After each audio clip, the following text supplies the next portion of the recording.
The story begins with our main character. He believes that when a child turns 12, those who are chosen receive a blessing from God. It is a gift meant only for them. No pressure, of course. Just your entire future decided in one moment. The scene shifts. He stands quietly by a window, watching people move about outside. Life looks normal out there. Inside, everything feels heavy. His father speaks and tells him that today is the ceremony, the day his son will finally receive his gift. His voice carries pride as he declares that everyone is excited to witness the arrival of their next battle-ready lord. No stress again. Just expectation stacked to the ceiling. The hero thinks about the world around him. He knows the royal family is losing its grip on power. With that weakness comes chaos. Lords fight over land, borders blur, and everyone wants more than they already have. As the son of a lord, he understands what people expect from him. A combat-type gift. Something sharp, something powerful, something useful in war. His father calls him by name, Luke, and speaks with full confidence. He says he is certain Luke will inherit a combat-type gift, not a doubt in his mind. Luke wishes confidence could be shared like bread. Luke begins thinking about genetics and how strongly they shape a person's gift. His thoughts drift to his mother, a skilled swordswoman known for her precision. Then he remembers his father, whose holy swordsmanship stands at an even higher level. If gifts follow blood, then his future should be obvious. He thinks about his father's fame across the land, his strength, his bravery, the bold acts he performs in battle that people still talk about. Because of that reputation, his father rose from Viscount to Marquis in a single generation. That kind of rise does not happen by luck. Luke also knows that his father expanded his domain and challenged powerful lords. That success came from his gift. Power shaped everything. His father looks at him and smiles, telling him that he is counting on him. Luke stands there, holding on to hope like it is something fragile that might slip away if he grips too hard. The scene shifts again. The time for the blessing ceremony arrives. Villagers gather close, whispering to one another. One person remarks how strange and astonishing it is that two sons are receiving their blessings at the same time. Rare events always make people talk. Another voice adds that if the concubine's son is set aside, then there is no doubt at all. Luke, the son of Master Raul, will surely receive an extraordinary gift. Confidence seems to spread faster than truth. The pastor raises his hand and silences the crowd. He turns toward Luke and announces his gift. Village building. Luke feels the air leave his lungs. For a moment, everything stops. The crowd freezes, then shock ripples through them as eyes widen and whispers explode. Somewhere between disbelief and confusion, Luke realizes this is real. Very real. He senses movement beside him. His brother, standing close, places a hand on his shoulder and calmly tells him to step aside. Luke is in his way. The words are simple. The meaning is not. The pastor speaks again and announces that it is now Master Raul's turn. Whispers return instantly. People murmur that after seeing what Master Luke received, they cannot even imagine what kind of gift Master Raul will obtain. Some mention that even Raul's mother never received a gift. Expectations climb once again. Then the pastor declares it clearly. Master Raul Albert's gift is holy swordsmanship. The entire village erupts. Shock turns into joy.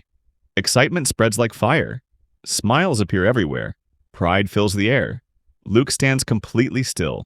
His body does not move. His thoughts do not catch up. Raul's mother and father rush to embrace him, holding him close, treating him as though he has brought honor and meaning to their lives. Luke watches from the side, invisible. The scene shifts once more. Luke stands beside a carriage. He knows it is time to leave. He also knows no one will come to see him off. No farewell, no last words. Sometimes silence says enough. As he steps inside the carriage, Luke thinks about the ceremony. He realizes people only came because he was a lord's son and next in line, not because of him. The carriage begins to move. Luke admits to himself that he already knew this truth. Knowing it does not make it lighter. The loneliness settles in anyway. His eyes slowly close. One final thought remains clear in his mind. He is traveling north toward the vast, uninhabited wilderness within the domain of the House of Albert. As the journey continues, Luke sits quietly and stares ahead. He thinks that everyone back in the village is probably relieved. In their eyes, a useless disappointment like him leaving sooner rather than later is likely the best outcome. Not exactly a warm send-off, but honesty hurts less than pretending. He then thinks about Raul, someone aggressive, strong, and fearless. Maybe that kind of person is exactly what the village needs during times like these. Someone who does not hesitate. Someone who fits the role perfectly. Luke reflects on himself. He realizes he was never the combative type. No matter how much training he went through, he never truly wanted to kill anyone. The House of Albert has always been a home of warriors, yet somehow he never belonged among them. It feels like being born into the wrong story. The carriage keeps moving forward. As drowsiness slowly creeps in, Luke wonders why this happened to him and why things had to turn out this way. Questions come easily. Answers do not. As the carriage rolls on, Luke thinks about the land ahead, the vast forest to the north, the massive mountain to the east.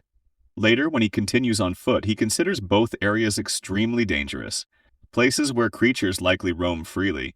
After a moment of thought, he decides it is best to stay far away. Survival feels like a good first goal. He remembers hearing that no one ever goes there. That alone feels like enough warning. While walking and quietly talking to himself, Luke suddenly hears his name being called. Master Luke. The voice snaps him out of his thoughts. He turns around and sees a woman standing there. It is Melia, dressed neatly in maid clothing. Melia looks around and remarks that the land is extremely barren. She does not sugarcoat it. There is not much to admire. She then speaks more firmly. She tells him not to fall into despair, adding that perhaps he is not as calm about all of this as she first thought. Her sharp eyes miss very little. Luke admits that she is right. He says there is no need to cry over spilled milk. What is done is done. Complaining will not change the road ahead. Melia responds by saying that even in the toughest situations, he still tries to stay positive. She adds that he truly did something admirable. Luke is not sure what that is, but he appreciates the sentiment. Luke suddenly notices the horse tied to the carriage, calmly pulling it forward. Panic hits him. He turns to Melia and asks if she is truly sure she wants to stay with him. The question escapes before he can stop it. Melia looks at him, confused, and asks why he would say something like that. She reminds him that when she became his personal maid, she made a vow. No matter what happens, no matter how difficult things become, she will always serve him. She continues without hesitation. Whether hell descends or a great flood arrives, she will stay by his side. No conditions attached. Luke feels embarrassed. He looks away and thinks about how kind Melia truly is. He believes that one day she will surely become the head maid. Anyone with that level of loyalty deserves it. Then another thought creeps in. He wonders what people are still saying about him behind his back. Old habits are hard to break. Luke thinks that Melia is probably more prepared for hardship than comfort. Realistically, this rough path is the more practical outcome anyway. Speaking quietly to himself, Luke realizes something important. Ever since receiving the gift of village building, he has never once used it.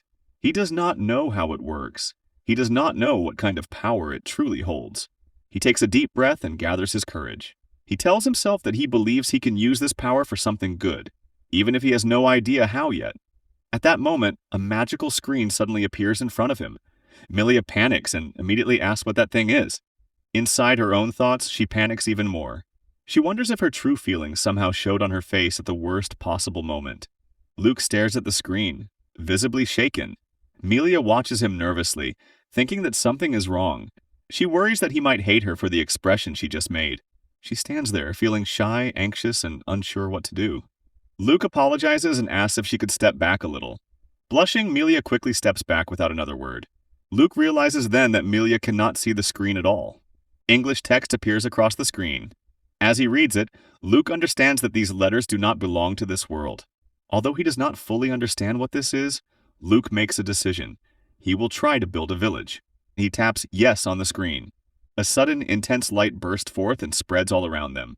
Luke and Melia stand there in complete shock. Melia panics and blurts out that the ground has completely leveled out. One moment it was rough land. The next, it looks planned.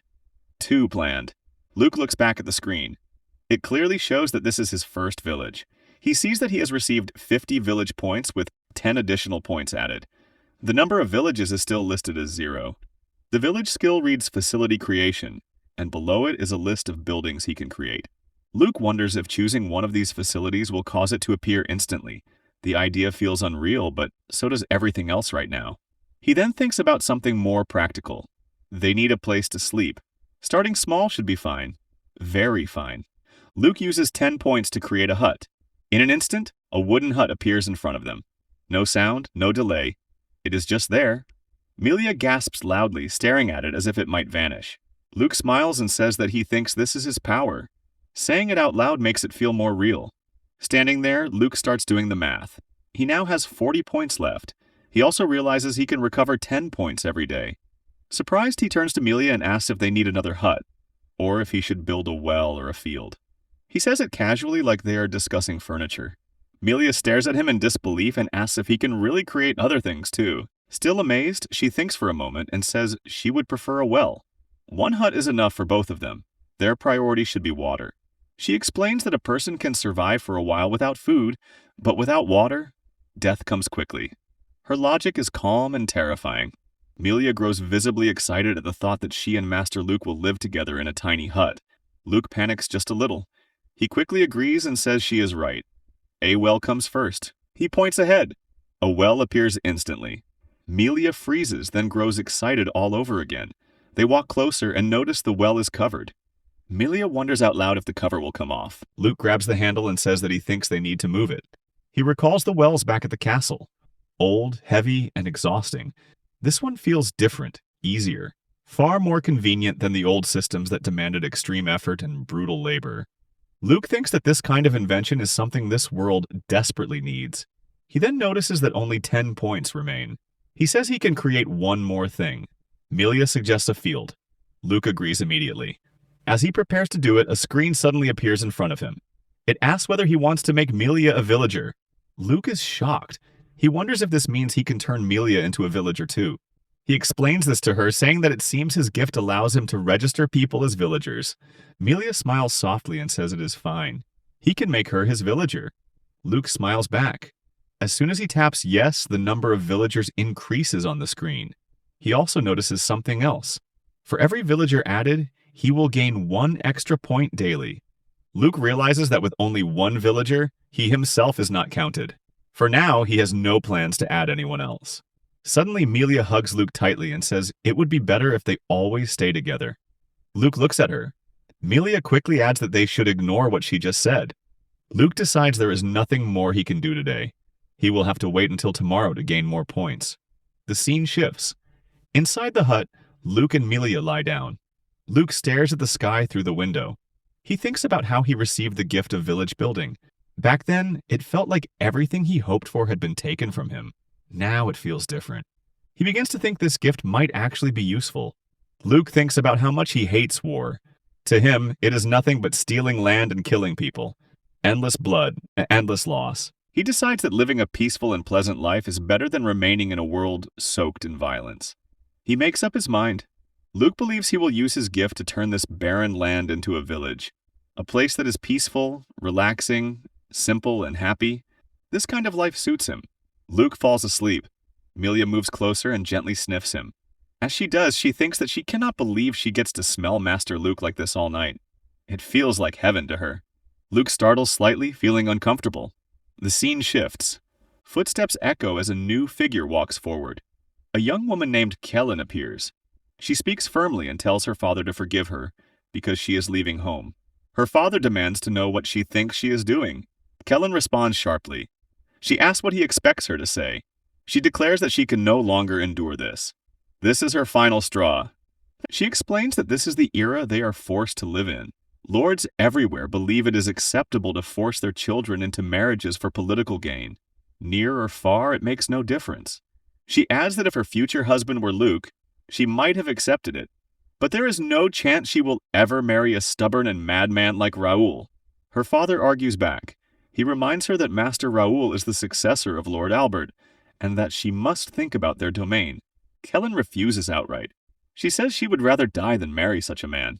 As she turns to leave, guards block her path with spears and ask Lady Celen to return. Celen threatens them fiercely. If they do not move, she promises to send them to a painful afterlife. The guards panic. Celen pushes past them and escapes. The scene shifts again. Luke and Melia are asleep. Melia clings to Luke, hugging him tightly. Luke thinks that he may need to build a separate hut soon. Melia, blushing, says that no one is perfect. Luke panics slightly and asks if she is already awake. Melia thinks quietly to herself. As the second daughter of a low-ranking noble family, she likely would never receive a blessing valuable enough to earn a great donation. Her future was limited. She had only 2 choices: marry into another low-ranking noble family or become a maid for a high-ranking noble. That is why she joined the Albert family.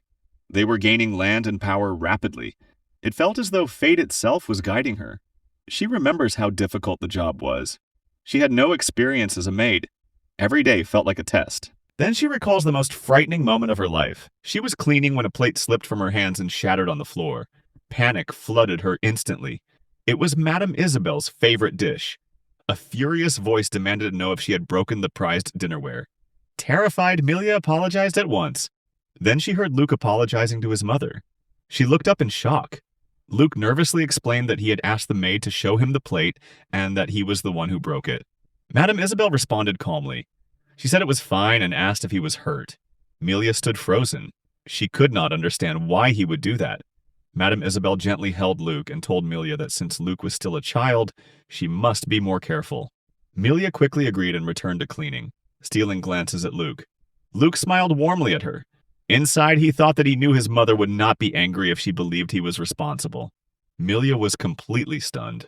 On that day, 3-year-old Master Luke quietly stole the heart of a 12-year-old girl.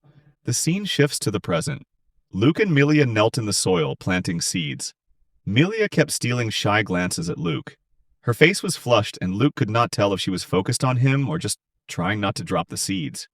Either way, it was distracting. Suddenly, Luke panicked and pointed at the ground, noticing all the seeds had fallen. He told Melia that she had dropped everything, and this was not how planting worked. Startled, Melia hurriedly said she would replant them. Luke waved it off and told her it was fine. The seeds were already scattered anyway. Maybe this was some new farming technique, he thought. Experimental agriculture. The scene shifted. Luke bathed, water running over him as he reflected on the day. Even with 2 people, it had taken an entire day to finish everything. As he washed, he could not imagine how exhausting it would be to create a field from scratch. He felt tired just thinking about it. He also silently wondered if next time he could just grow vegetables in pots. After drying himself, Luke thought about safety. No beasts had appeared so far, but danger could come at any time. They needed proper defenses. Walls, watchtowers, or maybe a sign that said, "Goblins not allowed," he considered. The next day, Luke built a watchtower. The day after, he built a plaster wall. A 3rd day passed in constant work. Luke's body ached, but he felt satisfied. Progress had been made. A few days later, Luke and Melia noticed the seeds had sprouted. Melia cried out in joy, pointing at the green shoots. Luke smiled at the sight and thought it was amazing. They finally had a source of food, and he felt a small thrill of pride.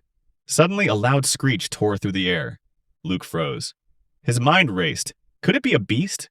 Melia ran up the watchtower immediately. Luke anxiously asked her if she could see anything. Melia's voice returned, alarmed. She said a group of goblins was heading toward them.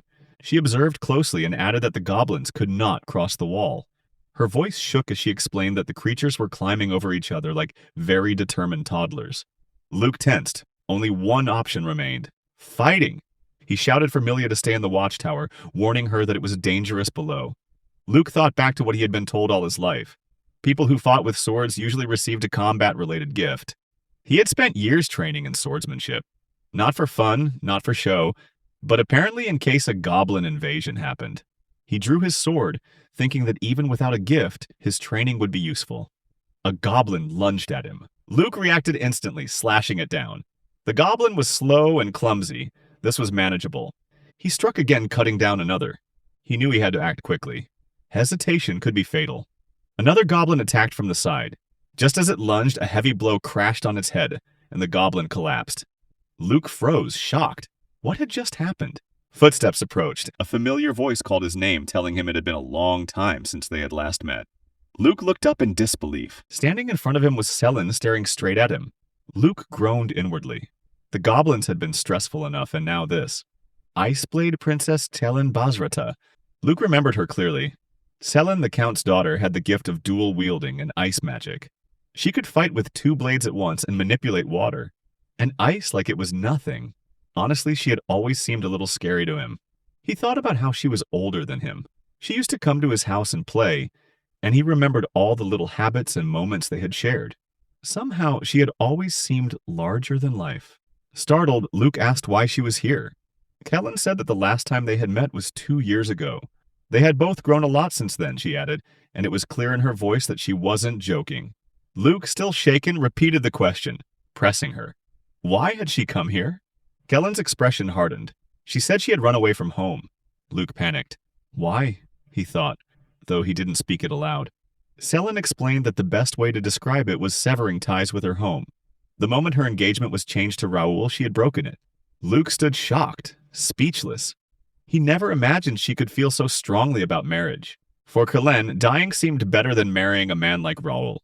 She said she would rather bow to death than remain bound to her home under those conditions. Luke quickly bowed his head toward Melia, apologizing silently for not noticing her presence. In his mind, he agreed. Melia was right. It was cruel for a girl to have her marriage decided like that. Celen spoke again, clarifying. Luke was misunderstanding. It wasn't just about refusing Raul. She simply wanted to marry someone she liked, and no one else. Luke felt flustered, unsure what to say. At that moment, Melia stepped forward, firmly interrupting. She told Celen to refrain from private conversations. Celen looked startled. She asked who Melia was. Melia replied that she was the first villager. Celen froze. Melia explained that this was Master Luke's village, and that he was its head. Panic flickered in Kellen's eyes. She asked what this place really was. She admitted she had worried when she learned Luke had been sent here to develop land. She looked around, the mud wall, the watchtower, the well, and the crops, and asked if the two of them really had done all this themselves. Luke said it might be easier for her to understand if she saw how it was done. He opened his screen and an option appeared before Celen, asking whether he wanted to make her a villager. Luke immediately thought that there was no way he could let someone like Celen stay in a place like this. Celen noticed his reaction and looked surprised. Luke quickly changed the subject, asking if she was truly sure she was fine. He added silently that he doubted the House of Albert would remain quiet about the broken engagement. In his mind, he compared the House of Albert with Celen's family. Count Bajrata's military strength was far weaker. If the marriage happened out of fear, it could benefit both families, though mostly his own since they had no shortage of military power. Celen smiled faintly. She said the Alberts would never waste time on the Bajratas. If the Bajratas made more enemies, they would collapse entirely. Luke felt uneasy. He realized that Celen's two combat-related gifts made her extremely valuable to her family. That thought left him deeply troubled. Celen looks at Luke and calmly tells him that it's fine. There's really nothing to worry about. After all, she was supposed to marry him in the first place, so this situation is not as strange to her as it looks. She adds that her younger brother has received a powerful gift, which means her future husband will surely figure something out. Looking around and thinking about everything that has happened, she admits that she can stay here for a while. Honestly, it's not the worst place she's ended up in. Luke stares at her, clearly surprised, and asks if she seriously wants to live here. Celen answers right away, saying yes, obviously. She has no desire to go back home, and more importantly, she has nowhere else to go. At that exact moment, a notification suddenly appears on the screen. Just like that, Celen officially becomes a villager. Luke freezes. Panic hits him instantly as he wonders how he managed to turn her into a villager when he literally did nothing. Not even a button press. Impressive in the worst way. A second later, his mood shifts. He notices his daily points have increased and reached 12, and that makes him feel relieved. For about 2 seconds. Then reality hits again. Even with her gift, they still don't have a proper house. And food is already a problem. His thoughts spiral fast. Trying to sound reasonable, he suggests that with her abilities, she could probably go and live somewhere much better than this place. Celen looks at him and asks if her staying here would be a problem for him. Luke immediately backtracks, nervously explaining that he didn't mean it that way at all. Right then, the air changes. Celen and Melia suddenly lock eyes, both clearly irritated. Luke notices it and completely panics. He has no idea why these two are staring at each other like that. As far as he knows, this is their first meeting. So why does it feel like a battlefield? Celen suddenly blurts out, clearly nervous, that she's at least a B-cup. It's been a long time since she last checked, and she's pretty sure she's grown even more. She gestures with her hands to explain the difference, insisting that there's a noticeable change and that she's still growing. Melia bursts into laughter and casually says that hers were much bigger back then. The tone is light, but the damage is already done. Celen reacts instantly, panicked and angry, and snaps back that she's just a late bloomer. Luke quietly decides that this is the perfect moment to mentally remove himself from the situation. If he could physically disappear, he would. The scene shifts. Melia is now hugging Luke tightly, holding him close. She apologizes and asks him to forgive her, explaining that the room is too small for everyone to lie down comfortably. Celen, already annoyed, points out that the two of them have been sleeping together in such a cramped space. Melia pushes Celen and asks if she has a problem with that. Celen fires back without hesitation, saying yes, a very big problem. Melia pushes her again and tells her that no one forced her to come here. If she doesn't like it, she can always sleep outside. Celen immediately shuts that down, saying absolutely not. That option is not happening. Luke feels his stress level rise and thinks that he really should have built another hut if he had known things would turn out like this.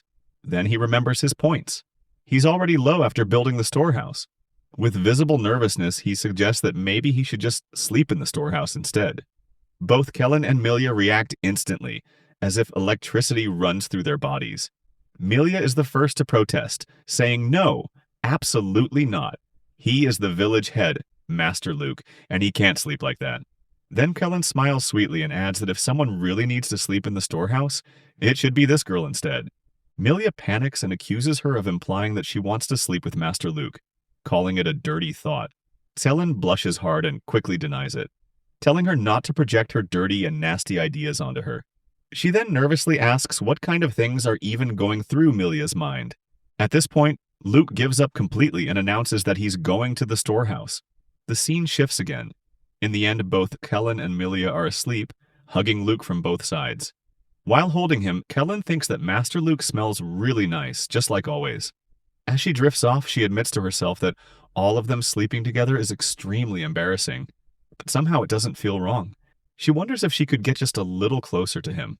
Luke, trapped between the two of them, suddenly wakes up in a panic and blurts out that he can't sleep. The first time Celen went to Lord Albert's castle, she had just turned 10 years old.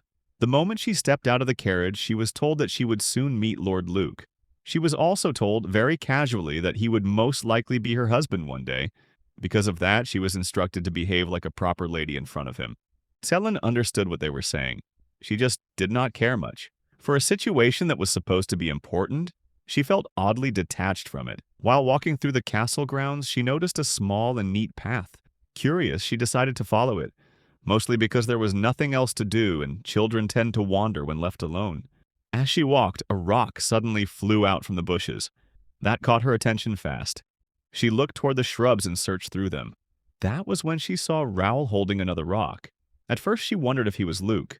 That thought disappeared immediately when she saw what was really happening. Raul was throwing rocks at a boy who had been tied to a tree. Even as a child, Raul was already a nasty piece of work. He laughed and said the next throw would hit the poor boy's face. Celen stepped out of the bushes to stop him. Credit where it is due, that took courage. Raul turned and grabbed her by the throat for a few seconds, annoyed by the interruption. The two started fighting, clumsy and angry like only children can fight. Celen reached for the rock and warned him that if the boy was hit in the wrong place, he could actually die. Raul snapped back and told her to shut up. He shoved her aside and said that if the boy died, he would just find someone else to play with. According to him, there were plenty of others. Despite Celen's effort, the rock was thrown.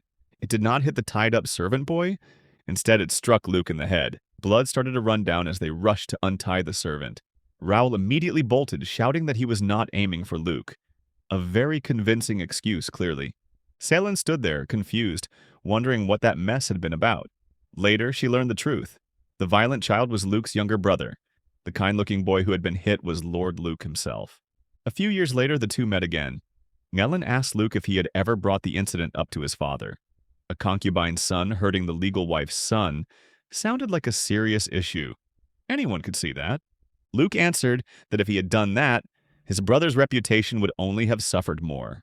Celen pointed out that he deserved it. Honestly, she was not wrong. Still, Luke explained that they were brothers. He did not want to give people more reasons to whisper cruel things behind Raul's back. Avoiding a full sibling conflict had been the smarter choice, even if it was unfair. Back in the present, Luke finally gathered enough points to build a small house. Ever since Celen arrived, he had been forced to sleep squeezed between her and Melia inside that tiny hut. It was uncomfortable in every possible way. That nightmare, he hoped, was finally over. He placed the structure and the three of them stepped inside their new home. It came with furniture, including a real bed. That alone felt like a miracle. Celen pointed at the kitchen and asked what the strange thing in front of her was. Luke explained the appliances. Water flowed from the faucet, with blue for cold and red for hot. He then showed them the gas stove. Melia was instantly amazed. Cooking would now be much easier, and that mattered a lot. In the other room, there was a full bathroom. It had another faucet, a toilet, and even a shower. Luke explained that the toilet was where one did their business, and that flushing it would wash everything away. Where it went was left to the magic that created it. Sometimes not asking questions was healthier. They no longer needed to use the well outside for water. Even better, there were now 2 bedrooms. That meant they could finally sleep separately. Neither woman liked that idea. Luke suddenly found himself under intense pressure. He suggested that the 2 of them share a room. That was rejected instantly. Right, they did not exactly get along. Fine. Then they could all sleep in the same room. He would take the floor and let them rotate sleeping on the bed. Also rejected, because plans like that rarely work in worlds like this. In the end, Luke once again found himself crushed between the 2 of them on the bed. Neither Celen nor Melia was willing to sleep without him, each for her own reasons. Somehow, despite the bigger space, it felt even more crowded than the hut. At this point, Luke had to wonder if space itself was simply against him. Our little Lord Luke is watering his crops with a wooden bucket. After a while, he finally takes a break, bending forward and breathing hard. Sweat drips down his face. All this work is no joke, and his body definitely feels it. Time has passed faster than he expected. It has already been 1 full month since he came here to develop this land. His land. Thanks to the gift of village building, everything has gone surprisingly well so far. Almost too well, which usually means something is coming. Celen even returned from the northern forest with gifts. By gifts, that means meat. She managed to catch and kill a wild boar all on her own. Luke, clearly concerned, wonders if it is even safe to go that far. Celen assures him that it is fine as long as one does not wander into monster territory. She also explains that she can use her gift device to chill the meat and make it last longer. Thanks to her, they finally have a real source of meat. Luke feels grateful. Very grateful. Then he glances at Melia. Yeah, that glance is asking for trouble. Melia calmly asks who exactly has been preparing the food this whole time. She then reminds Celen that catching meat is one thing, but cooking it is another. She adds that Celen cannot cook, and definitely cannot butcher a boar properly. Celen is not amused. In reality, both women are needed for survival. So they work together and start butchering the boar. Everything seems fine until Celen suddenly tells them to stop. Luke asks what is wrong. Celen listens carefully and explains that she hears voices. The natural sounds around them are broken by footsteps. A lot of footsteps. Celen points out that it is not just one person, but a large group approaching. Luke climbs the watchtower to get a better look. What he sees makes him pause. A crowd of villagers is heading toward them. Most of them are women and children. They look exhausted, no weapons, no armor. Just tired faces. Luke and the others begin to wonder why such a group would come all the way out here. They do not seem hostile. Someone mentions that there was a battle not long ago. These people could be refugees. This land was once a wasteland. There is no way they could survive here for much longer on their own. Ignoring them is not an option. One of the men comments that he did not know there was a village this far out. Luke explains that it was founded only recently and that he is the head of it. The man introduces himself as Berlit, the leader of the group. Luke tells them they have a well and invites them to drink as much water as they need. After showing them how the first well works, he builds a second one on the spot. Once everyone has had water, Berlit explains their situation. Most of the men from their village were drafted into the war. The elderly stayed behind, believing they would only slow the group down. Because of their age, they were also less likely to be taken as slaves. Berlit's father, the village head, stayed behind as well. That made Berlit the leader of the group. They had been wandering with nowhere to go. Just when they were about to run out of food and water, they found this village. Luke understands. Their crops are not ready yet, but the boar meat has already been cooked. As soon as the food appears, people rush forward. The women and children grab their portions with shining eyes. They eat like they have not had a proper meal in days. Which is probably true. Berlit does not know how to thank Luke. He also knows their troubles are not over.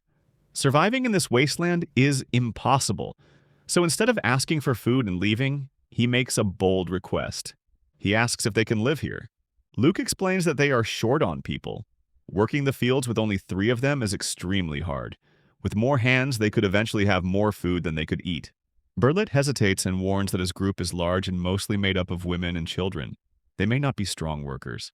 Luke admits that until now, they have only relied on seeds brought from the castle. None of them truly know what they are doing. He asks Berlit honestly if he can help them. Without people who understand farming, survival here would be impossible.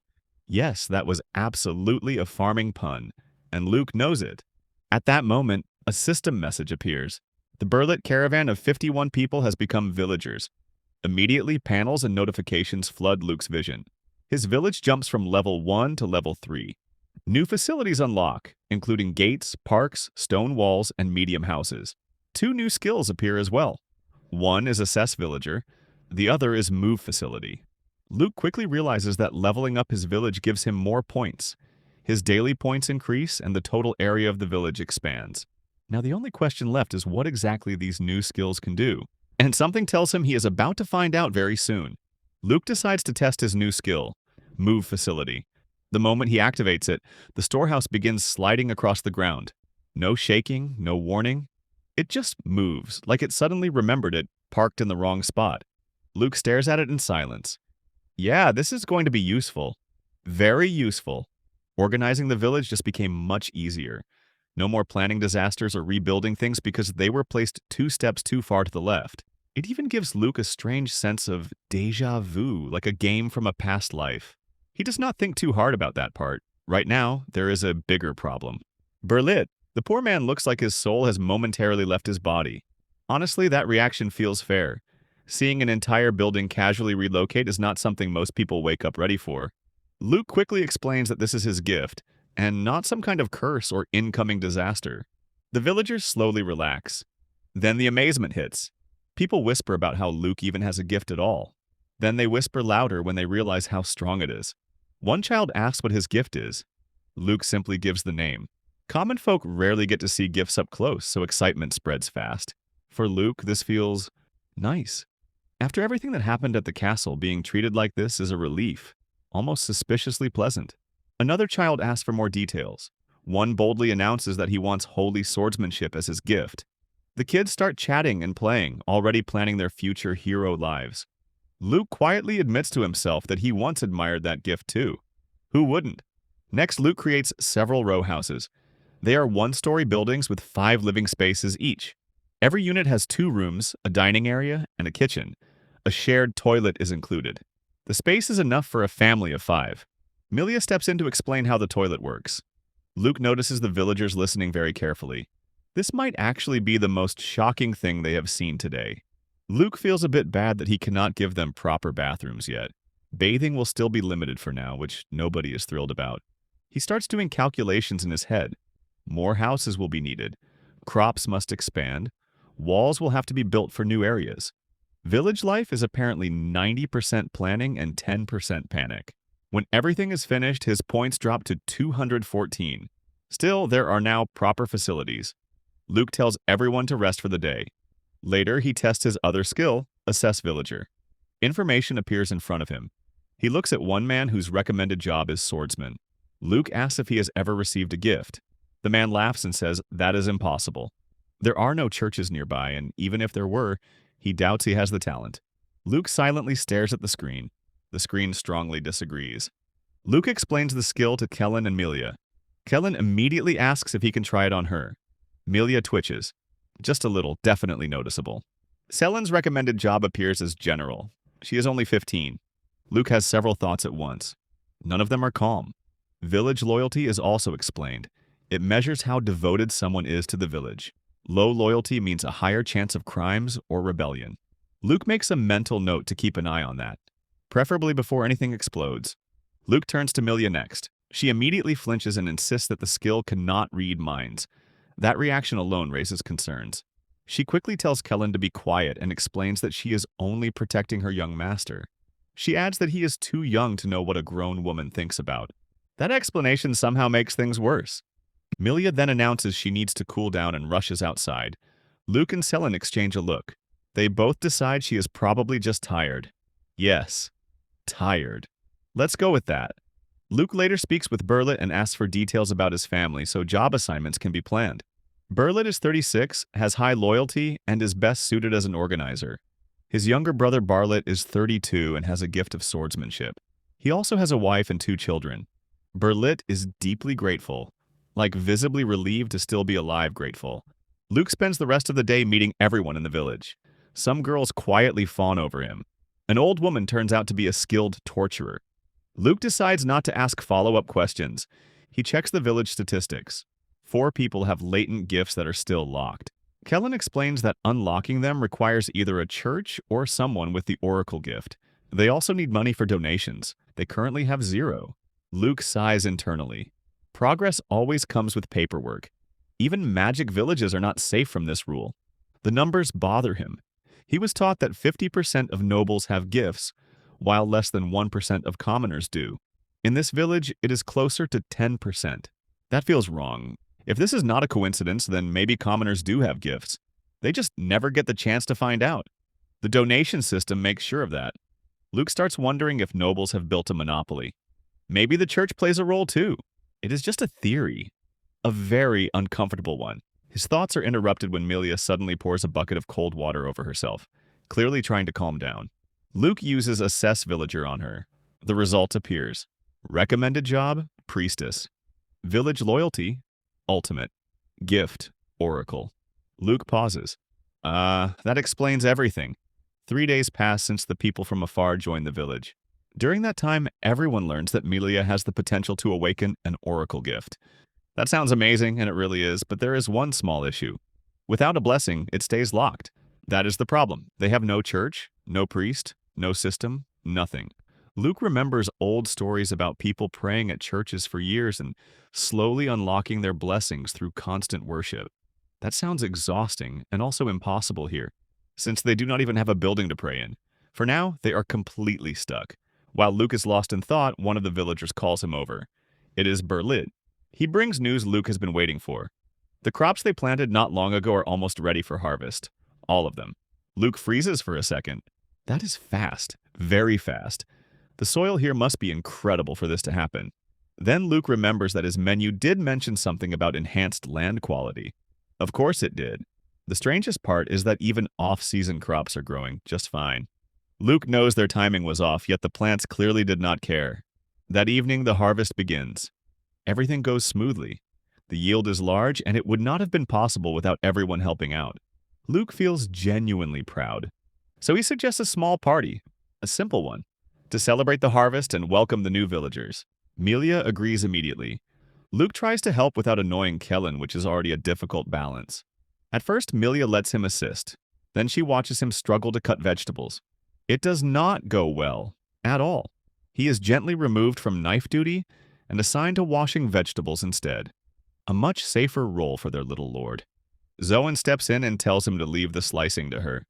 Then she casually cuts a table in half. Yeah. Knife duty revoked permanently. Zoan switches to sweeping. Luke washes vegetables. Melia prepares the food. Watching her work, it becomes clear how capable she has become as a mage. The food looks incredible. Honestly, no one remembers the last time they had a feast like this. As people eat, many glance at Luke from the side. As the village chief, the girls push him forward to give a toast. He keeps it simple. A few words for the harvest and the new villagers. Everyone cheers. Berlit praises the food, calling it delicious. His brother immediately mocks him for using the most basic word possible. The mood stays light. Then everything shifts. A group of people approaches the village border, around 40 of them, all skin and bone. They look exhausted. Luke prepares to go greet them, but Berlit rushes past him. He recognizes one of the men right away. It is his friend, Donga. Their villages used to interact often. Donga came around a lot back then, mostly because he had a crush on Berlit's sister. Yes, that is important information. Apparently, the group has clearly been through a lot. Donga explains that there was nothing left for them at home. They abandoned their village and came here searching for somewhere new to live. Thanks to Berlit finding this place, they survived. Then Donga proudly says Berlit must be the village chief. Berlit immediately panics. No, absolutely not. He points to Luke. The real chief arrived only a few days ago. A very small chief. A very important one. Donga freezes, then quickly apologizes and properly introduces himself to Luke. Luke invites everyone to join the feast. They all look exhausted, and the party just started anyway. There is no reason to refuse. Luke insists, and with a little encouragement, they stay. The night turns lively. A few days pass. The village feels different now, brighter. People greet Luke as he walks by. Everyone seems okay. Better than okay. Donga's group decides to stay. Good food. A warm place to sleep. no war breathing down their necks. To them, this place feels like heaven. With 44 new villagers, the population rises to 97, just shy of 100. More houses are built, more fields are prepared, food becomes plentiful. Most of Donga's group is made up of women and children. Among them, 4 people have potential gifts. But again, without blessings, those gifts remain locked. Then soon after, another group appears at the watchtower. This one is much larger. 70 people. For the first time since coming here, Luke feels uneasy. Luke's heart starts beating faster than usual. He is scared to go meet the refugees. When Berlit and his group arrived, he felt no fear at all. This time is different. The village already has 97 people, which is a lot to take care of. Now, another group of unknown people is heading their way. Helping them would be easy. That part is not the problem. So why are his fists clenched? Because he knows what accepting them really means. Every new person adds responsibility. If he makes the wrong choice, everyone's lives could be at risk. Growing a village is not just about numbers. One bad move could ruin everything. Somewhere out there, a strategy book is nodding in approval. Now that he understands the danger, fear finally sinks in. Berlit looks like he wants to speak, but Celen cuts in first. She firmly says they clearly have no room for them. She is the strictest one here, no hesitation at all. The village is already full. Taking in more people and then failing them later would only give false hope, and that would hurt everyone in the end. Luke's gift is powerful, but it has limits. There is only so much he can handle. Not all refugees will be as kind or cooperative as Berlit's or Donga's groups. Still, he does not have to decide alone. Celen offers to go speak with the group. Melia places her hands on Luke's shoulders. She quietly reassures him that everything will be fine, and that they will support him no matter what. In the end, Luke decides to accept them. If he turns them away now, he knows he will regret it later. He admits to himself that this choice is idealistic, maybe even reckless. Still, he promises to do everything he can to make sure this decision does not bring harm to anyone. Everyone agrees to stand with him. There is enough food, at least for now. The Leon caravan, 76 people in total, becomes villagers. Luke does the math. 76 plus 97. That makes 173 people. The village levels up to 4. Crossing 100 people triggers it. With the level up comes a bonus of 1,000 village points, more facility options, more land, and a new skill called Facility Upgrade. The extra space alone gives Luke room to breathe. He rearranges existing buildings using his move skill, and adds more row houses and wells. Each time the village levels up, the land area more than doubles. Luke feels relieved, but a small thought nags at him. Just how big can this place really get? Then something important appears on the list. A church. The potential benefit of a church is enormous. Only church members can bestow blessings. There are rumors of people receiving gifts through constant prayer alone, though that can take years. Even so, having a church is far better than not having one. The building forms right in front of them. Melia starts to ask if it really is a church, but stops mid-thought. The feeling she used to get from churches is much stronger now. It is overwhelming. It feels like something is guiding her. At this rate, her gift could awaken very soon. The description says those with strong faith may receive blessings. This might be her chance to help Luke. She decides to pray from dusk till dawn, determined to awaken her gift as soon as possible. Some villagers feel an ominous aura from the church. Since then, Melia has stayed inside it for days. As for Luke's new skill, Facility Upgrade, he tests it out. It allows him to improve structures by increasing storage, quality, and security. He can even upgrade fields. The most important upgrades replace plaster walls with stone ones and turn small houses into medium houses. Meanwhile, Melia remains in the church as always. Luke starts to worry. It feels like too much for her to handle alone. So he decides to go check on her. Luke barely has time to react before Melia rushes in and hugs him tight. She is shaking with excitement. She tells him she has received the Oracle gift. That means she can now bestow gifts on others. Even she can hardly believe it happened without the help of a priest. Celen watches the scene with visible disgust. Melia refuses to let go of Luke, and the idea of a self-made priestess clearly offends her very soul. Somewhere, a rulebook is crying. Eventually, Luke manages to gather everyone who has the potential to receive a gift. He explains that the power already exists inside them. At first, no one believes him. Gifts are supposed to be rare, noble-only miracles. One man even mentions that his family line is nothing but farmers. He calls himself a nobody. Well, not quite. Luke explains that while some families are more likely to receive gifts, status itself does not matter. That idea takes time to sink in. Still, he asks them to at least try. Melia begins by praying over Bartlett. Soon after, Bartlett feels something move through his veins. The group watches closely and he confirms it. He has received swordsmanship. The reaction is instant. People crowd around him, asking questions. Someone jokes that he should start with a wooden sword. Instead, Luke hands over his own expensive blade. He explains it would be better used by someone who knows how to wield it. Bartlett admits he has never held a sword before, but now it feels natural. He thanks Luke and promises to grow strong enough to protect the village, even if he feels a little old for this kind of thing. The mood explodes after that. Everyone wants their gift revealed by the new oracle. Out of 173 villagers, 17 have gifts. That number is surprisingly high. 4 of them are children, and giving gifts to children too early could harm their bodies, so only 13 adults receive blessings for now. With that, Luke focuses on improving food and security. The new swordsmen begin training non-stop. Blades clash loudly as they practice mock battles. Neither of them had real experience before, yet they improve fast. Villagers gather to watch, chatting excitedly. Brett comments that gifts are amazing and wishes he had one too. Luke quietly realizes something important. Gifts are power that effort alone cannot earn. Now he understands why his father wanted him to receive holy swordsmanship so badly. Celen passes by and notes that the trainees have improved. She says she will take them hunting next time. They already call her teacher, despite her being only 15. To be fair, she has proven her strength more than once. Older women surround Luke next, praising how young and sweet he looks. He blushes, clearly embarrassed, maybe slightly annoyed. They leave soon after to prepare lunch, leaving their flustered village chief behind. They called him cool. Total lies. The village has roughly twice as many women as men. Most women over 20 are married, with husbands taken away by conscription. Luke briefly wonders what it would be like to receive the same respect Celen does. Still, the village feels lively. It is being managed well, and that makes him happy. Seeing women and children smiling in his small paradise feels worth everything. Bartlett thanks him sincerely. Without Luke, they would still be wandering the wasteland, half dead or worse. But the peace does not last.